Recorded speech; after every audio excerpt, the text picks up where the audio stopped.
Welcome to the Meetings Podcast, the meeting organizer's podcast source for what's new in the meetings and events industry. Meetings Podcast is a conversation with a variety of voices that looks at events, meetings, and media. Meetings Podcast is sponsored by IMEX America, America's worldwide exhibition for incentive travel, meetings, and events.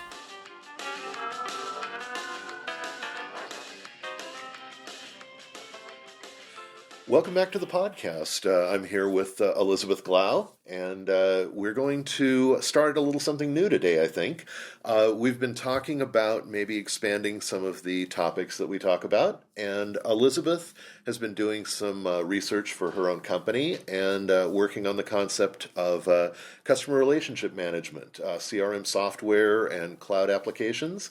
So we're going to be talking today to Elizabeth about that. Welcome. Thank you, John. I think both of us are really excited about this new kind of thread of topics we've come up with because we're each working on sales and marketing for our own small businesses, and a lot of my friends in the industry are also independent planners and have other types of small businesses. And I thought, as we're kind of navigating these waters, we can share the information that we're finding and share what's working well for us. So starting with CRMs, I think it's the kind of the basis of your relationship management for your customers. So it seemed like a good place to start. Definitely. So why don't you want to just dive into the topic a little bit? Yeah. So when we say CRM, I'm finding that there are a lot of people out there that don't know what that means when you say CRM. So the Wikipedia definition of a CRM is customer relationship management. So basically it's one place to have all of the data that you have for all of your current clients and potential clients, which sometimes are called leads in some of these systems. Right. So it's a software of some sort. Some of them are actual software that you download onto your computer, and some of them live in the cloud, as we say, which for those of you that don't know what that means, right? That you access it through the internet instead of just download it on your computer. So basically, it's just a way to have all of the information you have on your clients in one organized place, which we know for planners that's definitely a selling point, right?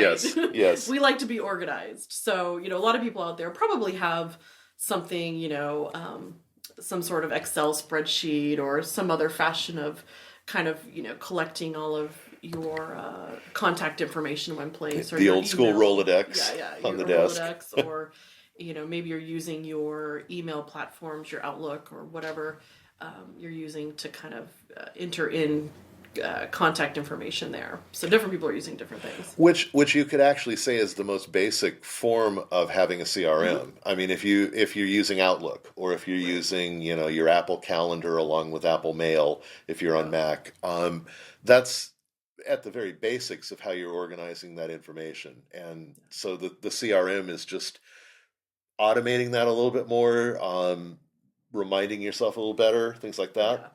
Yeah, so some of the options now. So now it's big business these days to be in the business of CRMs. Right. There are tons and tons of companies out there that I've found as I've been doing this research. And they range from free to thousands of dollars a month, depending on what you want to spend. So for the purposes of small businesses, there are a few options that John and I have both found as we were doing some research on CRMs. And Salesforce, even though they are also considered and also used by very large companies, some of their additions are very customized and used on an enterprise level, which just means different people in different offices around the world, all having access to the same information.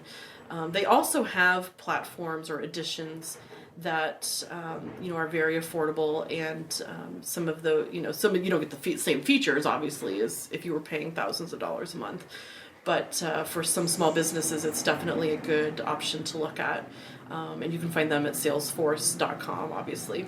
Right.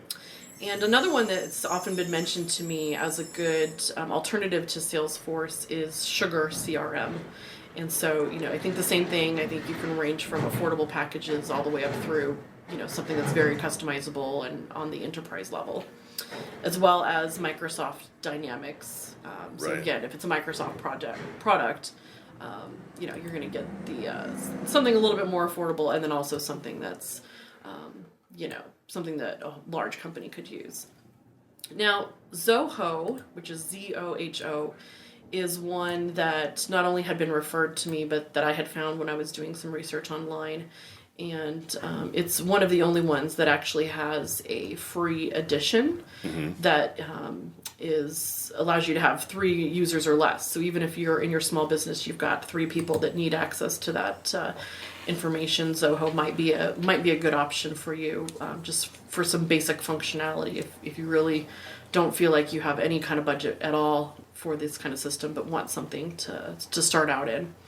And then the final one that we had found was called Batchbook, and so that was another one that was referred to us, that also has a more affordable option. And I can speak to a few of those, and we might maybe cover them in later shows. But I've had some personal experience with Zoho and with Salesforce in specific. So, and they are very different products, and the capabilities and the costs and all of that. So there's definitely an evaluation process that somebody's going to need to go through. And maybe that's, the step one is starting to get a sense of what are you trying to accomplish with this? What are you really trying to do? Are you trying to just organize your customer lists, or are you trying to create something that's sending out, automated marketing pieces and things like that? Yeah, and some of them, and I'm glad you brought up the automated marketing, because some of them will have integrations with, other systems that maybe you're already using to do, email marketing and things like that. So it's definitely when you're doing the research to, obviously it makes sense to figure out which companies they're already integrated with, if that's going to cost more money, for that integration, or, what the situation is, and all this stuff. Clearly, you can still do manually, like we talked about, Right. using your, spreadsheets and, Outlook and things like that. And John was also going to talk about, other software options that exist. Right, because I was very happy for years with ACT. Unfortunately, it's a program that doesn't move over to the Mac platform that I work in now. There's something in the Mac platform similar called Daylight. But both of those are, direct software that you install on your computer. Probably there would be excellent options for someone who's a single person office or a very small office, because I remember with ACT, we tried to integrate it into a larger company where I worked, and there were challenges with the database and maintaining a database between like 15 salespeople. Right. But when you're one person working, just having it on your device, and then maybe storing your customer list in, say, Dropbox or something like that that's cloud-based, so it can still be accessed from a remote spot or a remote device, might be an option to look into.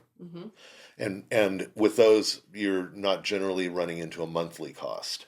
So that might be appealing to some people to just have a one-time cost and install it. Yeah, and it's, same cost as other software, a couple $100 or whatever for the Right. software, and then, not having that monthly fee, which is basically what you get for any kind of cloud-based, software of any kind. It basically turns into a monthly fee, and so, if you've got the budget for that, great. But, and I guess one of the perks, just getting on a little bit of a tangent, with cloud-based, stuff in general, is the idea behind that is you're paying a monthly fee, but the software is always up to date. Right. Versus when you buy a software and download it, it's that version and that's what you That's get. it. Right. Yeah. So that's why they get people to pay monthly fees for these things, because I always get the most up to date version of whatever that is I'm using. So, And most of these will offer some sort of free trial, and so I would certainly recommend that somebody who's just really never used a CRM program before or starting out, download a couple of the trials. Don't just go down a road and say, oh, I'm going to do this, even off of reading features and such, because they do work very differently. Yeah. And you may have a comfort zone working in one that you won't find in another one. And what I would also suggest, the mistake I made was, so I signed up for all these free trials, but then I realized that I didn't really even have my data all in one place to be able to import it in to start using the free trials. Right. So then I spent, half of my free trial, here and there, I'd gather some time together to start, importing my list together into one spreadsheet and cleaning it up, making sure I was dealing with duplicates and all this stuff. So I would actually try to get your data into a somewhat, clean and organized fashion. And I just thought of this. I would almost even do like just a sample database. Yeah, rather than trying to put all of your come up people with in. whatever it is that makes sense for you. 10 people, 100 people, whatever it is. Yeah. Come up with kind of like a sample database that you can import for the purposes of just trying these out for the trial versions. And then, play with them based on that data. And I probably wouldn't start all the trials at once. Yeah. Start one and use that program, live with that program for a little bit, then start another, rather than trying to do them all at the same time. Yeah. And something you touched on there that I would also mention to people is when you're talking about putting data in, also look at how the data comes back out of it, because there are times that you're going to want to export the data. And I've found that there are some companies that make it much more challenging to get out of their program than to get into their program. Of course. And so sometimes there are some barriers to kind of getting your data out cleanly in a way that you want it to use it somewhere else. So look at those sorts of things when you're evaluating too. Yeah, and I also found some of them, especially at these more affordable options, some of them included reporting capabilities, and some of them really just did not. Right. So some of them will give you some nice, reports, graphs, whatever you want to, do with your data in a fancy way, and some of them just don't have that at the more affordable options. Of course, they, there are always provide those features for more further money, down. but yeah, so just another thing to look at. Clean. It's like that old saying, right? Garbage in, garbage out. Right. So the cleaner, the more organized and better your data is when you put it in, the easier it's going to be for you to actually use some of these systems. So John, do you want to talk about your sales pipeline and kind of the method that you use when you maybe first meet somebody, whether it's at an event or online, and kind of what you do with that information? Well, I've always used a very basic form of a pipeline. I've never automated things in the past, and that's one of the reasons I'm looking at some of these options of taking advantage of those capabilities. But in the past, I would always just basically enter their data into my contact manager, make some notes about the actual contact, where we met, maybe what we talked about, things like that. Normally, I would set up a couple of follow-ups, a follow-up to say, it was great meeting you, maybe via email. And then, a month down the line or so, maybe a phone call set up. And all of these things I could put in at the same time within that contact manager to remind me. Right. And in that way, I would then, whenever I made a contact with that customer in the future, and you have to be disciplined about this, I would go to the contact manager and record that contact. So I knew when and what we talked about. And if they said, I'm going to be coming out with my RFP in 6 months, boom, I make an appointment to call them. Right. And I used to have some customers who would laugh because they would say, well, it must be time to write the RFP. You're calling me. Right. Exactly. So, you're doing a good job. It would just keep me on track because I would get a series of appointments for the day that would say, send an email to this person, call this person. Right. Whatever. And that's the most basic function of what a CRM is going to do.